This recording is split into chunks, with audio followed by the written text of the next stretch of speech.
Author Hal Elrod is quoted as saying, "The moment you take responsibility for everything in your life is the moment you can change anything in your life." I don't know about you, but sometimes when I go through challenging times, it's easy to blame the circumstances, the other people, just the things that get in our way. But when I sit back and I take a look at the commonalities, what's the common thread in all those situations, I have to admit it's me. I'm the one that's always there.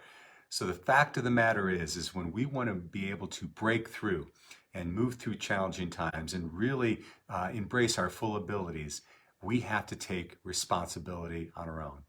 Hi everyone, Chris Natzke here with Black Belt Leadership Speaking and Coaching with your Mind of a Champion tip of the week. You know, one of the things I'm really blessed to do, have been doing over the last decade or even more, is be able to share my Mind of a Champion message with a diverse group of audiences, corporations, business leaders, organizations, as well as teens and kids. And probably one of the groups that I love most speaking to are teenagers.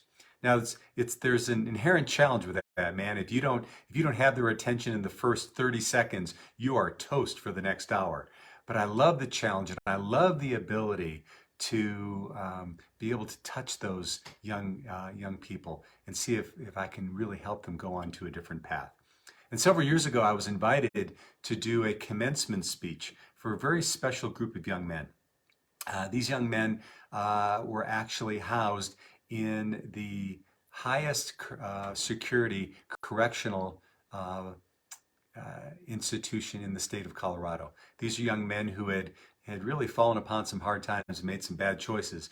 And now what they were doing is they were basically sentenced to this, but they could get their high school diploma during this time. Interestingly enough, many of them had to stay after they graduated to still serve their time.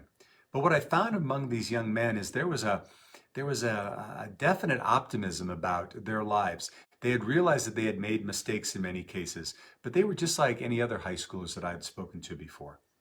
And one of the key points of the message that I tried to get across to them is, your past may inform you, but it doesn't define you. Your past may inform you, but it doesn't define you. And we each have unique abilities inside of ourselves, if we choose, that can help us move through these obstacles. Now, many of these young men were very worried about getting back into society, because many of them were going to be going back into the communities, into the homes that kind of fostered what got them into the bad positions that they were in. But what I shared with them is what I call 3 abilities of breakthrough, and being able to harness these abilities inside of ourselves so that we're able to move on and take our lives in the directions we want. And the first one I talked to them about is what I call adaptability. Now, many times adaptability, you think that this means ways of conforming to certain groups. So you're just adapting to what is. But the way that I define it is being able to be who you are authentically meant to be in any given situation. You adapt to it by showing up authentically. So if there are certain behaviors that really just don't resonate with you, or don't serve you, even though the group may be doing it, we decide not to do it. We adapt in a way of being true to who we really are. And when we do that, oftentimes we'll find that people will follow us versus us following them. So the first one is, are you able to powerfully be adaptable in any situation?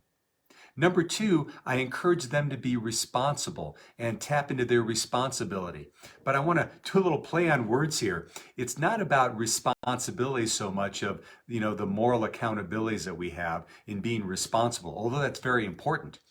But it's the ability to respond to any situation that you find yourself in. Many times when we come across difficulties in our lives and we don't show up as our most powerful way of being, later on when we reflect on it, we find out that we could have responded in a much better way. We may not be able to control any of the situations that happen in our lives, right? But we can always control the way we respond to them. Are we focused? Are we calm? Are we loving in our approach to people? Are we making good choices in that moment? Or are we allowing our emotions to get over on us, and then we're making bad actions and bad decisions? So in every situation, you have the ability to respond. So is there a place in your life where you realize you're not responding the best way you can?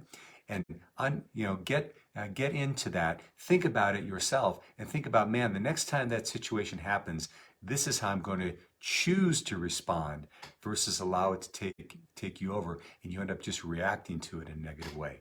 So responsibility. And finally, it's looking at life through a lens of possibility. Possibility. If you take a look at any of the most dynamic leaders that we've ever had through human history, you take a look at Gandhi and Mandela and Martin Luther King Jr. and all of these men, and there's women, of course, as well, they looked at life from a perspective of possibility. They weren't necessarily working against the situations that they found themselves in and the people they followed them. They were actually working toward something they were for. They were looking at the possibility of the situation. One of my favorite stories is about Mother Teresa. And back during the height of the Vietnam War, she was asked by a group of people to lead them in a march against the war. And she flatly declined. And they couldn't believe that she had said no. I mean, the war was at the height of its unpopularity. Thousands of people were dying each and every week. And then she said to them quite succinctly, she said, if you have a march against the war, I cannot participate. But if you have a march for peace, I will lead you. Possibility. What are you for? Where can you now take a look at as you close out this year, as well as you're moving into the new year ahead? How can you look at the possibilities ahead of you and really lean into those? So there you have it, my friends. There are my 3 abilities of breaking through, making sure we learn how to be adaptable by being authentic to who we really are. Being responsible, not only in showing up the way that we need to show up in terms of staying true to our word, but also in our ability to respond to difficulties. And then finally, how can you look at life in a more powerful way of possibility? So thanks so much for listening. If you like this message, please comment, share. And if you have any other subjects you'd love me to explore, I'd love to hear that as well. So anyway, thanks so much for joining me. This has been Chris Natzke with Black Belt Leadership Speaking and Coaching. And we'll see you next time on the Mind of a Champion Tip of the Week.